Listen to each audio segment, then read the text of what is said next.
আসসালামু আলাইকুম সবাইকে। আশা করছি সবাই ভালো আছেন, নিরাপদে আছেন। আবার আসলাম নতুন একটা ভিডিও নিয়ে। আজকের এই ভিডিওতে আমি কথা বলবো বাংলা ৫টি বাক্যের ইংরেজি অনুবাদ নিয়ে, যেটির প্রত্যেকটিতে কথা শব্দটি রয়েছে। ডিয়ার লার্নার্স, আপনারা দৈনন্দিন জীবনে বিভিন্ন ধরনের কথা বলেন। এই কথা দিয়ে শুরু হওয়া বাক্যের ইংরেজি অনুবাদ কিভাবে করতে হয় আজকের এই ভিডিওতে আমি দেখানোর চেষ্টা করব। সাথে আছি আমি Mohammad Anwar Hossain. Hope you will be with me till the end of the video. So dear learners, let's begin our today's lesson. Dear learners, আপনারা দেখতে পাচ্ছেন এখানে আমি 5টা বাংলা বাক্য লিখেছি এবং এই প্রত্যেকটি বাক্যেই কথা শব্দটি রয়েছে। এই যে কথা শব্দটি রয়েছে, এই 5টা বাক্যের এখন আমি ইংরেজি অনুবাদ করে দেখানোর চেষ্টা করব। প্রথম যে বাক্যটি রয়েছে, সে আমার কথা শোনে না, এটির আসলে ইংরেজি কি হবে? হি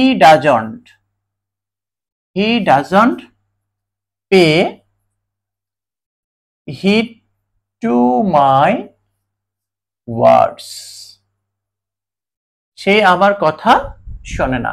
পরের বাক্য যেটি রয়েছে, সে অনেক কথা, এটির ইংরেজি কি হবে? It's a long story. সে অনেক কথা, অনেক বড় কাহিনী। এবার পরের যে বাক্যটি রয়েছে, আমি তাকে কথা দিয়েছি, তাহলে আই হ্যাভ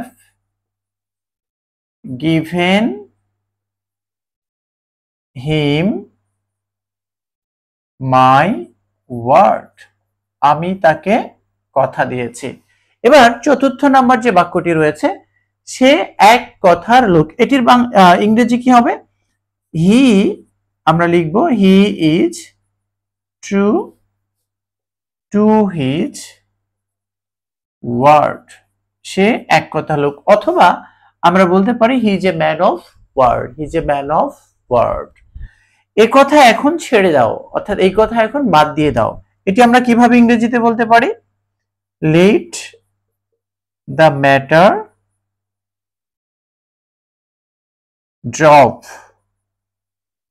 ড্রপ নাও, অর্থাৎ এই কথা এখন ছেড়ে দাও।